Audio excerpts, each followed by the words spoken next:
Coming up, Disney is developing a brand new series based on the Shardlake novels. We've also got an update on Agatha, Coven of Chaos, and much more. Hi everyone, it's Roger here from What's On at DisneyPlus.com. It's Wednesday, it's time for a quick Disney Plus news roundup. Let's start off talking about Shardlake, because Disney is developing a brand new series which is going to be starting to film later this year. There's going to be 4 episodes in this series. So this brand new series is an adaptation of C.J. Sampson's best-selling novels. In the first book of the series, Dissolution, we are introduced to Dr. Maverick Shardlake, who is a hunchback lawyer turned detective in Tudor England. He is sent by Thomas Cromwell to investigate the beheading of Robin, a commissioner responsible for dismantling monasteries after King Henry VIII declared himself the supreme head of the Church of England. This brand new series is being created by The Forge, which is part of All Free Media, which has previously worked on the Stars series Becoming Elizabeth with Justin Cadwick, who's actually also going to be the director of this brand new series. This isn't the first time the book has been tried to be converted to a new series. The BBC tried it over 15 years ago with Kenneth Branagh, but it never really kind of took off. Also, if the first series turns out to be a huge success, there's so many books in the series that they've got loads and loads of scope to kind of continue on these stories. But it's just great to see Disney kind of continuing this trend of making British originals. We've obviously seen Wedding Season last year. We got the fantastic Extraordinary coming up later this month. So yeah, they're just going to continue to see more of this. But I'm excited about this one and something a little bit different. But let me know what you think of all this in the comments below. Moving on from there, let's now talk about Agatha, Coven of Chaos, because according to Deadline, That 70s Show star Debra Rupp is going to be returning, and they're going to be reprising her role of Mrs. Hart, who we originally saw in the WandaVision series, which came out last year. This kind of continues that trend of showing that the Agatha series is kind of like a follow-on from the events of WandaVision. There's going to be some reprising. Again, nothing has been officially confirmed about this one. Filming is at the start pretty soon, and we'll see Katherine Hine return as Agatha. Yes, should be a lot of fun. Whether it hits at the end of the year when they're saying it's supposed to, or if it's going to push into next year, not too sure yet. I'm thinking it's more likely going to be pushed into it since they haven't started filming yet. But let me know if you're excited about seeing her return to this brand new series. I'd love to hear your thoughts in the comments below. Nielsen has released its streaming charts for the United States for the 28th of November through to the 4th of December. And as you might expect, Disney was able to hold on to a number of titles in these charts because of the Christmas season. The Santa Clauses came in at number 10 with 349 million minutes watched, which is, in comparison to the show Wednesday on Netflix, which was over 5,000, really shows how that show just completely dominated and kind of in some ways hit everything else. While in the acquired TV series chart, Bluey continues to be a huge draw for subscribers.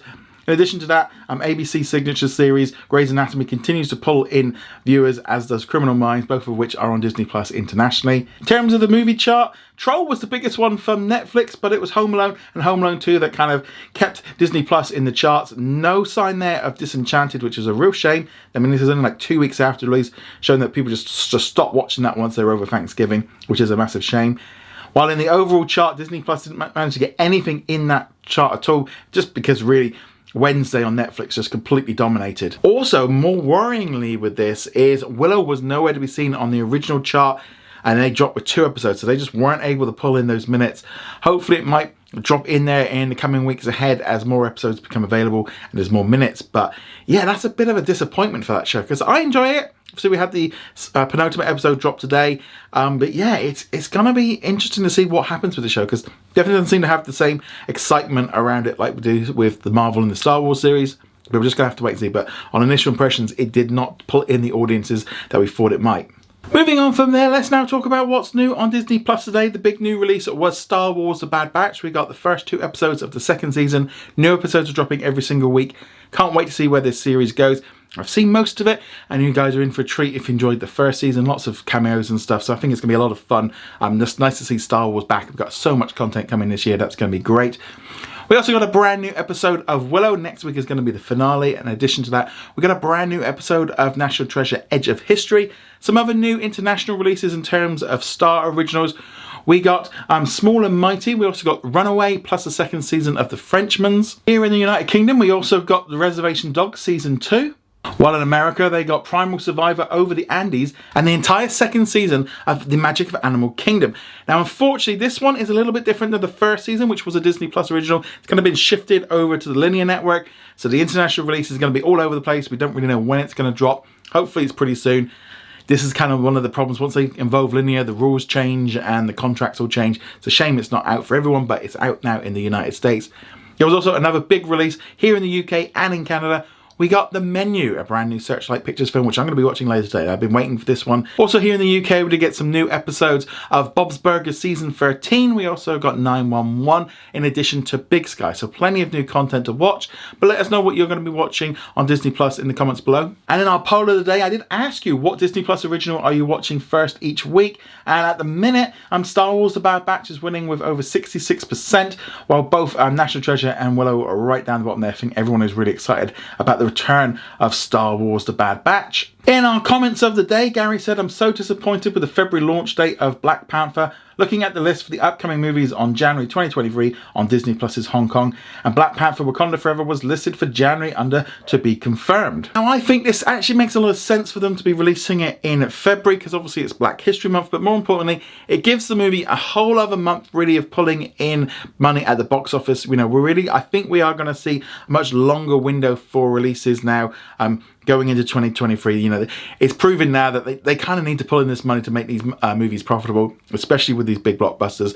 And also in some ways, like, retrain us to sort of not expect them so quickly, because I definitely feel like with Doctor Strange and the Multiverse of Madness, it kind of arrived too quickly and kind of maybe stunted the growth of the box office in those last few weeks.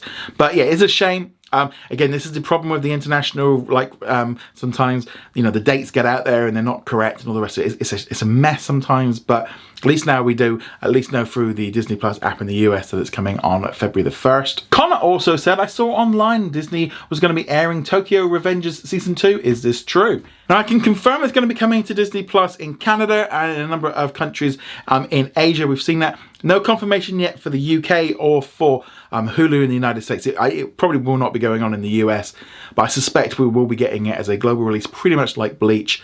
Yeah, so looking forward to sort of seeing what all this stuff, you know, a lot of these anime now. I think we're going to see a lot more of this.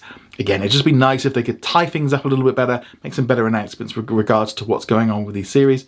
But yeah, let me know if you're excited about this new Tokyo Revengers series. I'd love to hear your thoughts in the comments below. Never seen it until a couple of weeks ago when I suddenly started seeing it coming up, and it's coming to Disney Plus. So I'll be wanting to check that one out.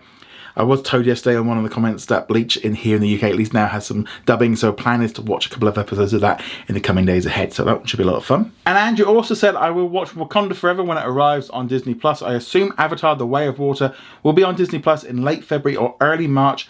Also, Disney Plus in Australia still doesn't have the Deadpool Christmas movie or the latest season of The Orville. Now, with regards to The Orville, that is on SBS in Australia. Again, so old contracts that are in play. The Christmas edition of Deadpool 2, I don't think is actually available in most countries. It's kind of not on. I don't know why. But yeah, I don't know. It's just one of those situations sometimes with some of these films. With regards to Avatar The Way of Water, I would not expect this film to arrive on Disney Plus.